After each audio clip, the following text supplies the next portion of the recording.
welcome to Beat 'em Up Wrestling. This is the AEW Dynamite review of the last one for the month of July 2020.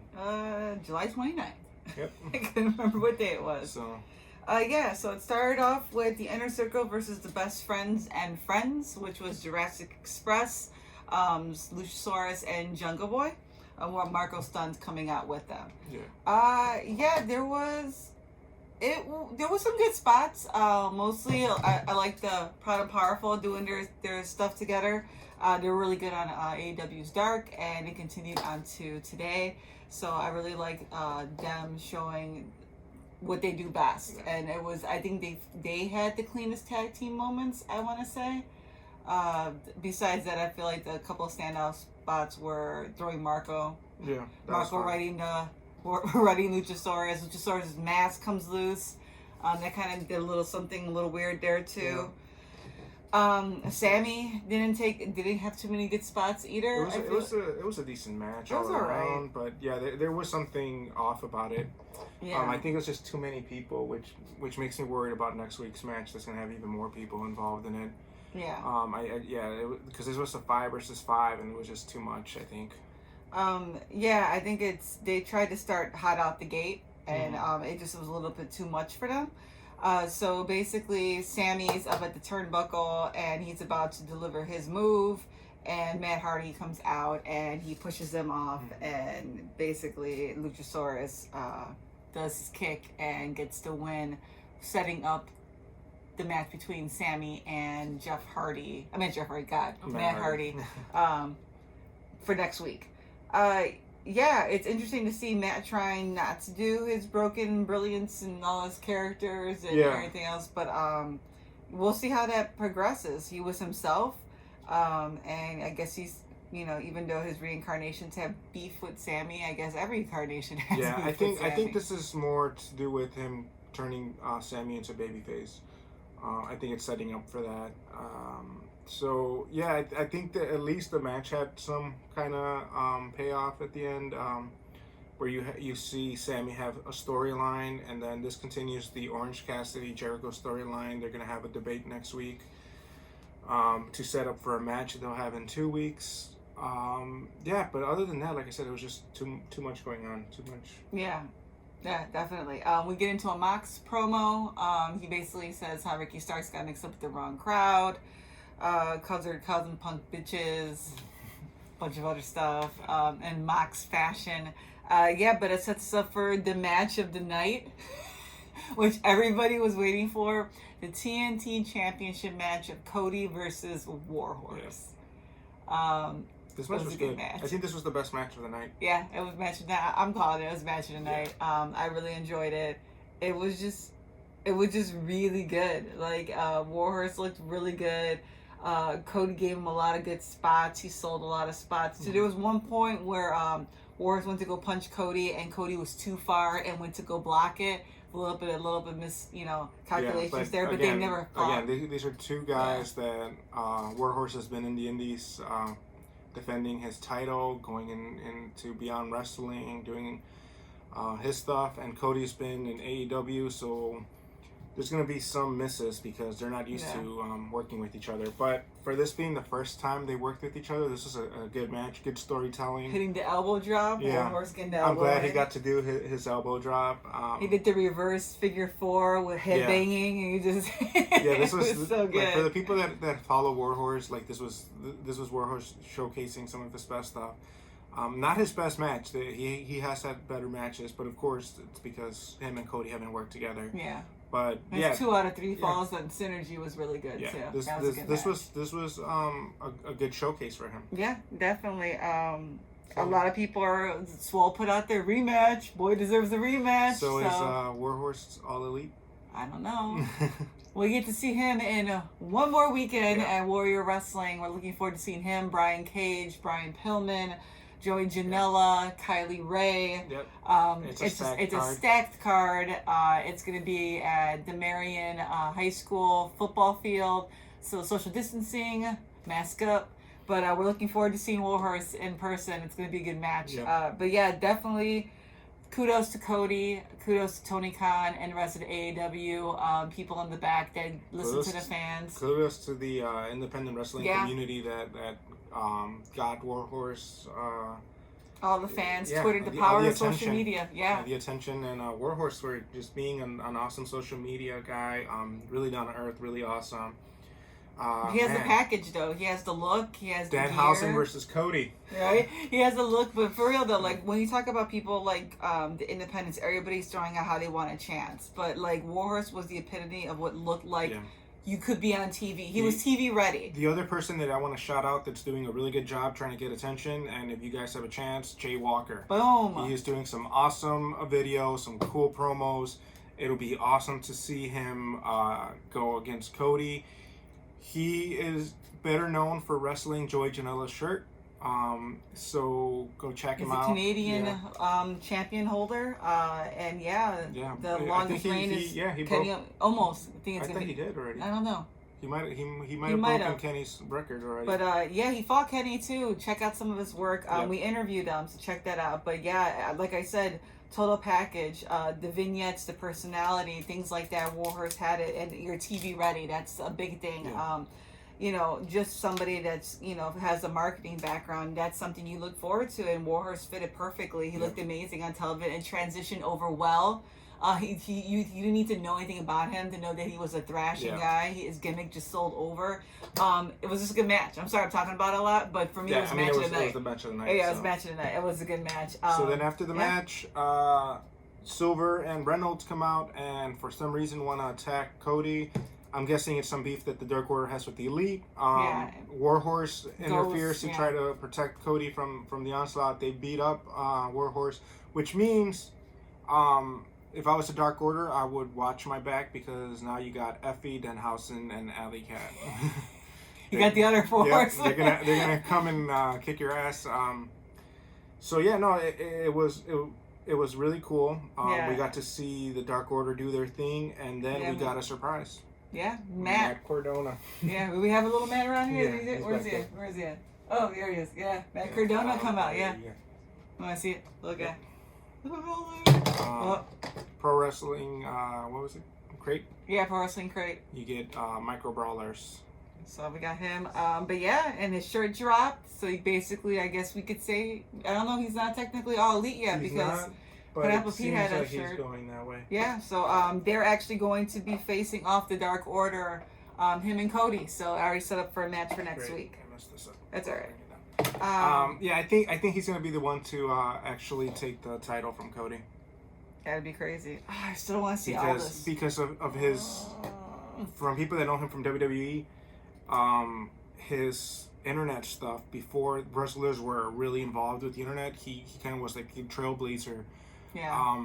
So like even the Young Bucks have mentioned how being the Elite would have never existed without his show that he did. Yeah. So he, I could see him taking that TNT title. It's like him and Colt's Power, like Colt merchandising, having his podcast. It was almost like these two gentlemen are what's set up for a successful AEW, the Elite. Yep. It was Colt and Matt. And now they might have them under one umbrella. Yeah. So Jericho did come out, like you said, you mentioned, were talking about Orange Cassidy. They're going to do their little great debate on next week's Dynamite. We get into a vignette with Tony Schiavone. He is doing the contract signing with FTR. Arn Anderson comes out with FTR, followed by Hangman Page. It was weird. And that all takes place right before the tag team match. So if I'm Kenny Omega, I'd be like, you did this to yourself, bro. Yeah. And then FTR throws a little shade at Hangman that he doesn't catch because he's too busy drinking. They say like, "Oh, this is the cheap stuff" when he gives them whiskey. Yeah. So Hangman, and it's sad because Hangman's looking for a place. Yeah, it feels like FTR is just using Hangman so they could get a shot at the titles. Oh yeah, bigger consequences are coming. Yeah. So then we get the Hangman Kenny Omega versus Dark Order, Stu and Eva Uno. This will probably be my second match. Dark Order looked fantastic. Yeah, this was every time they come out and do a tag team, it seems like people get surprised, but they've been tag teaming for so long. They're really clean. Well, like Eva Uno, he turned down. The gimmick looks better after Internet Bully. Yeah, after Internet Bully, and it's sad that he I don't know, whatever he did that for, he did it for himself. Yeah. But for some reason, I don't know if this is the time away, they were ready. Him and Stu were like ready for this match. They looked amazing. Their tag spots. Not saying Kenny and Hangman don't do well together, because they do. I know Kenny hates that. I love you, Kenny. Don't be mad at me. But you can tell what a tag team partners that have been tag team for years together looks like. Their spots were spot on. Like Santana Ortiz, when Ortiz goes down and puts his back and Santana does that standing moonsault. There's just some shit that's just really flawless. Yeah, it's just stuff that you get from being a tag team. Yeah, and it looked good, and they look good. I never give Dark Order that much credit, but they looked amazing. Yeah, this was a good match. Yeah. They had a couple of good matches, like I said, that people kind of overlook. But this is a good one, though, because it's against the Elite. Yeah, there was times where you actually thought the Dark Order was going to pull the upset. But at last, it doesn't happen. They do the buckshot, lariat, V-trigger combo. And Hangman and Omega retain. Brody Lee sends Cole Cabana to the back. With Anna Jay, who's also part of the Dark Order officially now. Yeah, I don't like the mask she's wearing. No. It reminds me too much of Allie's the bunny. Yeah, and she looks very... but, I give her credit, I like though. the magician look that she had. I also like the demeanor. Yeah. Very, hypnotized, very not sure, very brainwashed. So you have that really Manson feel that Brody gives off, too. And so, they chase him off. Dark Order is about to beat the hell out of everybody. He calls out Kenny for, thank God you showed up, Kenny. Thank you for showing up today. He showed up late last week. Yeah, and then now you have... And then he brings up the Young Bucks. The Bucks come into the ring. They're about to... More Dark Order people come out. Yeah, the creepy crawlers are back. But they don't look that creepy, and they're more organized. But FTR comes out, hits Brody with a cooler. He had a mark. Yeah, so it was a hit him hard. pretty gnarly hit there. And they're all in the ring, and he keeps on throwing shots. Brody laughing, thanks for showing up, Kenny. Which I keep saying that somebody big has to join the Dark Order, and Kenny's gonna go a certain way eventually. I don't know. I don't see it happening, but I don't understand why Brody would jab at Kenny only, just to plant the seeds of denial he has going on. Like, is the Elite really the Elite still together? Why is FTR here? Is Hangman really have my back? You didn't have to do that. It's already there. So I hope there's a bigger storyline, a bigger payoff with that. Because I do want to see a bigger payoff for Brody and the Dark Order, because I don't want them just to be hitting people with papers, even though I enjoy that. Yeah. You know what I mean? They brought that gimmick back from BTE. They put it on TNT. Where he smacked the hell out of Evil Uno with a stack of papers. So I'm just trying to think of what you said. But there's Brody is doing everything. It's all calculated. Brody comes in. Because at this point right now, I think the Dark Order is holding back Stu and Evil Uno. Yes, and there's boiling over temperatures. They're not liking getting picked on, but. My whole point is Brody hasn't had creative freedom with himself for a very long time. Mm-hmm. There's got to be a reason he's saying this shit to Kenny. Yeah. And so I want to see where this goes. I want to see him face off Brody. I want to see him get into his mind, maybe help pull that trigger. Yeah, we'll see. I mean, at this point, FTR is manipulating Hangman and the Bucks. And Dark Order is seeing their weakness. The blood in the water, so they're coming in and doing the pickings. And now you have Matt with Cody, farther away from the Nightmare family. Yeah. Cody at this point, he's not even Elite. He's not with the Elite. He hasn't done any promos with them. He hasn't come out to defend them. The last one he did was when Matt's drone got killed. He was he was in the funeral. He wasn't even a part of, but that wasn't BTE. But he hasn't even been in BTE. No. So he hasn't been. He was in the Stadium Stampede. He hasn't been doing anything with them. So at this point, I don't think Cody is a member of the Elite. Not even the Nightmare family. They don't come out with him. He doesn't come out with them either. Yeah, so it's and then Cody's been doing a lot more heel stuff. He did the push-ups. If you guys remember his run when he was heel with the Bullet Club, that's what he would do to taunt his opponents. And then Arn was he did this when Cody won, this close. Yeah. This close. So even he has a little bit of doubt. I want to see Arn and Tully pull the strings and bring some kind of action. Maybe not the Four Horsemen, because I don't know if WWE has copyright of that. Yeah. But they could do some kind of action. We're going on. There's a lot of, we're just Yeah. speculating. We'll get Yeah. into a whole different video of speculations. But then we have Hikaru Shida not defending her title, sorry. Yeah, non-title match. Non-title match. Even though everywhere says title match. It wasn't. Versus Diamante. This was an okay match. I think Diamante had a better match with Ivelisse. Yeah, I think hopefully this doesn't hurt the way that people see Diamante, because she's super talented. But both her and Shida were off on this match a little. It just never picked up. It was just one tone the whole time.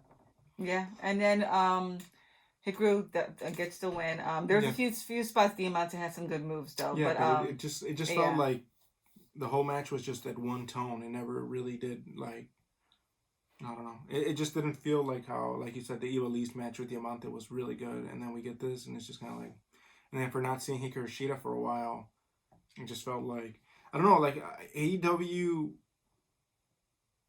The only champions that they know how to book right now is Cody and the tag teams, but Jon Moxley, I don't think, has had a good title reign, and Hikaru Shida hasn't had a good title reign at this point. They need to turn something on. Yeah, and we can't even say that it's what's going on right now, because the tag team has still had its moments. And Cody's doing the best. And Cody's doing a phenomenal job. He went from taking a title that everybody thought was a joke, like a TV title, and he's turning it into something amazing. It'd be interesting to see who the hell he fights next week. Well, next week he's teaming up with Matt Cardona against Reynolds. Oh yeah, sorry, yeah. So he's getting a break from doing the singles. I'm guessing Matt is gonna challenge him after that match for the title the following week. Yeah. So we're on the road to All Out. Everything is starting to pick up. Should be starting to pick up. Well, we'll get into that a little bit, Bart. We want to mention the tag teams women's cup. Yeah, it's going to be on YouTube, and it starts on Monday. We have Nyla getting teamed up with Arian. Yeah. Arian Andrew. We know who she is from WWE. So. It's good to see her. She has talent. She had mad attitude though. She's like, yes. So this team, I'm back. this team is going to be very interesting, because they're going to have Vicky Guerrero, Nyla, and what's the name she's going under? Arian. Yeah. They both like have this attitude, so you could tell they're going to be doing some dirty stuff, some dirty tactics, because they're going to try to win this tournament. Yeah. The cup looks awesome. It gave me really big New Japan vibes, which is amazing. Very nice cup, yeah. Again, this is not for a tag team title. This is for a cup. The teams are at random. Yeah. And once you draw your team, you cannot change it or anything like that. So we saw Nyla pick the purple, because they're color coded, a purple chip, and that's how she got Arian. So we don't know any other team right now other than that team. Yep. And then we get MJF coming out with an entourage, basically giving his whole presidential spiel. Yeah. His candidacy for the AEW Championship, he has challenged Jon Moxley at All Out for the champion. He is the number one contender. So we had to wait for Tony Khan to give the green light on this. Yeah. But technically, if you go through ratings, he gets the title shot. He is undefeated in singles. I think he's 8-0. So I think he would bring something to the belt. We need a heel for that belt. Yeah, we definitely would bring something to the belt, and it would be interesting to see who would go at the belt for him, or how that would play out. I still want to see Cody versus him. Maybe setting it up for next year. I can see the tables turning. I can see MJF being a face and Cody being a heel. I don't know about. I can see that. I can see Cody being MJF being a face. Not like a total face though, but like. Because yeah, I don't know. He's such a good heel. Because his promo, it was heel, but then there was some truth to it. So you're like, oh, I hate this guy making this girl smile, and then you're just and then he got that cheap heat by telling the girl, hey, smile, you look better. He had the cheap heat, but then the things he was saying, the shade he was throwing, and the names he was calling out, the jabs again thrown. I know people hate it in WWE, the fans, but it was written well. It was a good, I don't really take, my attention's not really good when it comes to those single people promos anymore, those monologues that they have. But this was damn good, and it set me up. It got me excited to see the match between him and Moxley. And it kind of wrote a line. Like, you kind of feel what he's trying to say. Like, you know, like, well, these people have this one way of thinking, and there needs to be a change, because he was an indie guy. Yeah. You know, he didn't come from a brand. You know, like, he wasn't that established person. So I kind of get where he's coming from, which is weird. Yeah, I mean, I've been saying this. Moxley was better on the chase than he has been as champion. So that title needs to change, because right now the TNT title is still in the spotlight. From the main title. And as we can attest to, this last match was the Tornado Tag match of Mox and Darby Allin versus Brian Cage and Ricky Starks. Darby doesn't come out at the beginning. He waits for Cage and Starks to come out and jumps off the top of whatever, I forgot what it's called. But it's all over the place, and it makes Brian Cage once again look weak, and I don't like that. You know, Ricky took a huge bump with the skateboard. Yeah, it was a nasty one. Like, it didn't just stab him with the pins. It scratched through because the skateboard slipped with Darby's weight. You could tell he was in legitimate pain on that one. The shaking, like, I feel it didn't hurt that bad. Holy hell, did he sell that? Yeah. So yeah, he gets pinned by Darby Allin. The match was what it was. They're selling that Brian Cage is not 100% because of his injury, so they're trying to protect him in that way, that he's not losing because he's not 100%. But I don't know. Like, I like Ricky Starks. I like Brian Cage, and I just they need to build up legitimate heels right now. Yeah, and you know, does that belt he have mean anything? Like, is it a legit? Is it like? Well, the FTW is. Yeah, I know, but I'm saying, like, you know, keep saying it. Like, why don't you kind of like make it something? Make it like a hardcore belt or something. Like, make it something, because being a self-proclaimed. Take him away from the Moxley, because I think this whole feud is hurting him. Yeah, which we get into having Mox versus Darby Allin, the 5th contender spot. Yeah. To go after the belt, so we know he's not going to win, but it'd be interesting to see the match. It probably would be maybe one of Mox's best matches that he has, hopefully, because Darby Allin does put out a good match. They're probably going to make this into a hardcore match. Yeah. So, going back to Mox days, but yeah, this will hopefully be a better match for John, because it's been a little lackluster too. The last match with Good was Revolution, but that's in February, and that wasn't even a defense. That was him winning the belt. Yeah, and yeah, I know another match, like I said, that I enjoyed a little bit was him and Brody Lee, and I was more excited because I wanted to see Brody Lee. Yeah. So like, yeah, it'd be interesting to see what happens, but yeah, that's about it. Yeah. Yep, that was the Dynamite. Let us know what you guys think. We'll be back next week. Oh yeah, do we have anything this week? Is it GCW? Yeah, there's a GCW this weekend, I think. Again. Yeah, guys, watch that. If you didn't see Joey Janela versus Leo. Yeah, that was good. That was an amazing match. Give that a watch if you haven't. Support independent wrestlers. Warhorse. Yes. See you later.